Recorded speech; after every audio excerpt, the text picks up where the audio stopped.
Good morning, students. Our today's topic is the first cities.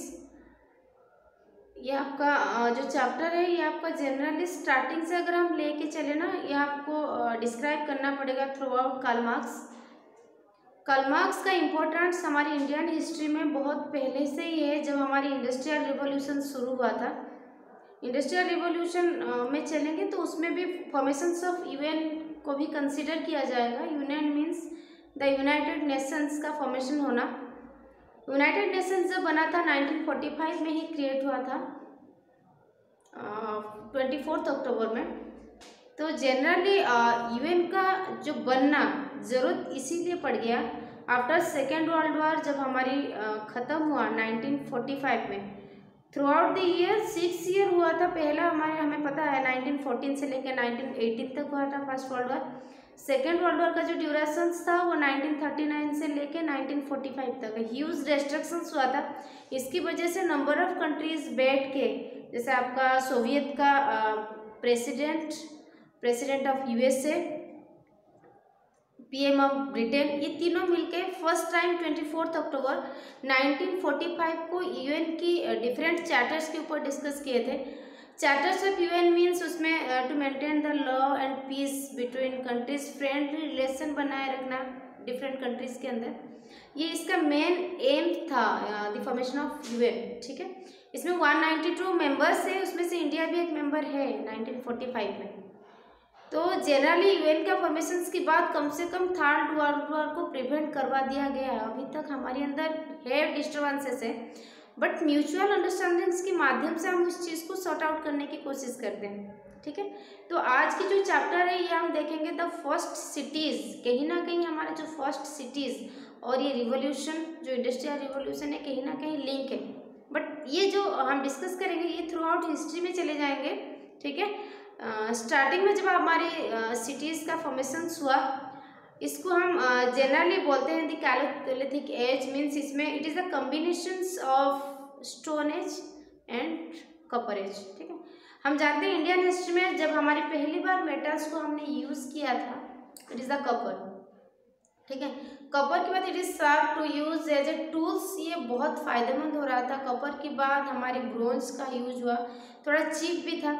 ठीक है, तो धीरे धीरे सिविलाइजेशन शुरू हुआ। सिविलाइजेशन जैसे हमने कहा मेटल्स का यूज हुआ, फर्स्ट मेटल्स के तौर पे हमने कॉपर्स को यूज़ किया, आफ्टर कॉपर ब्रोंज को यूज़ करवाया गया।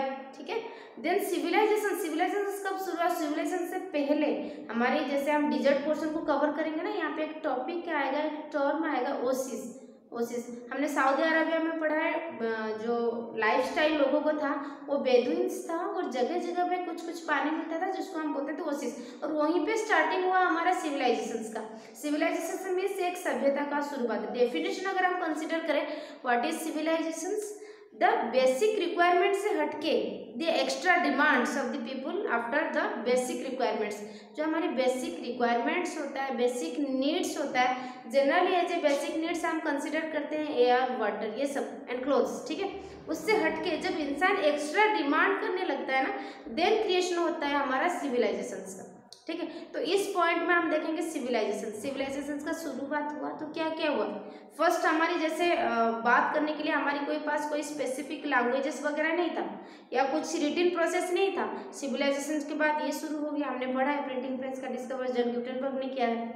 ठीक है, सिविलाइजेशन शुरू हुआ है रिलीजियस को लेके, जो धर्म, और हम तो यहाँ पे स्पेसिफिक कोई धर्म को इंडिकेट नहीं करेंगे, डिफरेंट कल्चर्स, डिफरेंट रिलीजन्स को लेके जो डिफरेंसेस भी सिविलाइजेशन के बाद ही शुरू हुआ है। ठीक है, हमारे जो डिमांड्स है वो भी धीरे धीरे बढ़ते चले गए, लेकिन स्टार्टिंग हम करेंगे कैलोलिथिक एज, जहाँ पे हम it is the combination of both stone age and copper age. जब स्टोन एज आपका खत्म हो रहा था और जो कॉपर एज का शुरुआत है, it is a intermediate point. ठीक है, इसलिए हम इसको स्टोन कॉपर एज भी बोल सकते हैं। और स्टोन कॉपर एज के बाद मैंने जैसे कहा है कॉपर्स का हम डिफरेंट टाइप्स ऑफ टूल्स भी बना देते हैं, जैसे यूटेंसिल्स भी, जो भी हम एज ए बेसिक मेटल के तौर पे उस टाइम कॉपर को यूज़ करते थे। जो भी टूल्स बनता था वो जनरली शार्प होता था अगर हम कंपेयर करेंगे स्टोन को। समझ में आया? देन मैंने कहा सिविलाइजेशन शुरू हुआ, सभ्यता की शुरुआत हुआ, डोमेस्टिकेशन से शुरुआत हुआ। सिविलाइजेशन की वजह से हमारी जो वे ऑफ टॉकिंग भी चेंज हुआ, रिक्वायरमेंट्स भी बढ़े, और सरकार को हमारी जो डेमोक्रेटिक कंट्री है धीरे धीरे, जैसे हमारी प्रजातंत्र था, इसके बाद डेमोक्रेटिक शुरू हो गया, गणतंत्र, to the people for the people by the people, लोगों के लिए लोगों से द्वारा ही बनाया गया है। डेमोक्रेटिक मीन्स क्या है, we have to choose a representative, हमें एक रिप्रेजेंटेटिव को चूज करना पड़ता है who can say behalf of ours, जो हमारी बदले हमारी बात को सरकार तक पहुंचा सके। समझ में आया? तो ये हो गया हमारा जो डेमोक्रेटिक कंट्री। तो इसमें डेमोक्रेटिक सही मायने में अकॉर्डिंग टू B.R. अम्बेडकर सही मायने में हमारी जो डेमोक्रेसी तब तक फुलफिल नहीं हो पाएगा जब हमारे अंदर डिस्क्रिमिनेशंस ना हट जाए। ठीक है, we have to maintain justice and law. Democracy means the combination of justice and law.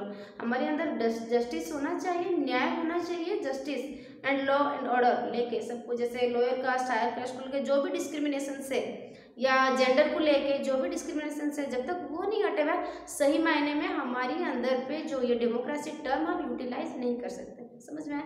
तो लेकिन आज ये चैप्टर ये सिविलाइजेशन से, ये totally the civilisation means the growth of this type से। ठीक है, इसी तरह के तथ्य का ग्रोथ होना, डेमोक्रेसी चेंज होना, लोगों के अंदर लॉ एंड ऑर्डर को लेकर आ जाना, अवेयरनेस आ जाना, नया नया चीज़ की रिक्वायरमेंट करना, जब तक ये नहीं हो पाएगा एक से हमारे जब जो जितने भी हमारे रिलेटेड टॉपिक्स है, हमें जनरली हमें ये मिला है, जैसे स्टार्टिंग सिविलाइजेशन हमारी शुरुआत हुआ था in the bank of river, नदी के किनारे, क्योंकि वो एक सुटेबल प्लेस था जहाँ पे उस टाइम लोगों की रिक्वायरमेंट के लिए, जैसे आपकी एग्रीकल्चर्स हुआ, डोमेस्टिकेशन हुआ, ये सारा नदी के किनारे भी हो सकता है। क्योंकि सिविलाइजेशन जनरली हम भी कहीं पे एक लोकेशन, एक पर्टिकुलर एक सुइटेबल लोकेशन तभी चूज करते हैं जो हमारे लिए कम्प्लीटली सुइटेबल है, जैसे बच्चों के पढ़ाई के लिए पार्क्स वगैरह के फैसिलिटीज़, वाटर जो सफिशिएंट अबाउंडेंट ऑफ वाटर, ये सब। ठीक है ना? इसमें आपका आएगा कि पहले क्वेश्चन आएगा why the civilisation first start at the bank of river, नदी के किनारे क्यों है? फर्स्ट पॉइंट है it is the medium of transportation. ठीक है, सेकेंड है it gives amount huge amount of abundant of water, और थर्ड पॉइंट है जहाँ पे भी आपका river the bank of river, नदी के किनारे, वो जमीन सारा फर्टाइल होता है, जैसे आपका गंगा प्लाट्यूज, डेकान प्लाट्यूज का हम डिस्कस कर लेते हैं, वहाँ पे जो नदी के किनारे हैं तो उसके लिए हमारी जो ज़मीन है वो उपजाऊ होता है, क्योंकि सेडिमेंट्स को लेके आता है। रिलेटेड टू साइंस टॉपिक आपका चला जाएगा, sedimentary rocks, different type of rocks में हम पढ़ेंगे सेडिमेंट्री रॉक्स। तो वहाँ पे भी हमारी जो वेस्ट प्रोडक्ट होता है वो थ्रू आउट द वाटर एक एक जगह से कलेक्शन होकर एक ही जगह पे जम जाता है, बैंक ऑफ द रिवर। ठीक है, इसीलिए हमारी जो फर्स्ट सिविलाइजेशन कहीं ना कहीं शुरुआत हुआ, आप चाइना का भी देख लो, इंडिया का भी देख लो, मोहनजोदारो, आपका मेसोपोटामिया या हड़प्पा वगैरह सिविलाइजेशंस, ये पहले स्टार्टअप हुआ था in the bank of river. ठीक है, नेक्स्ट चैप्टर में यहाँ हमारे जस्ट हमारा था the introduction, the civilisation of introduction, Indus valley civilisations क्यों हुआ, ये सब के ऊपर हम नेक्स्ट पीरियड में डिस्कस करेंगे। ठीक है, बहुत इंपॉर्टेंट चैप्टर है, एक बार पढ़ लीजिएगा, द फर्स्ट सिटीज। ठीक है, थैंक यू।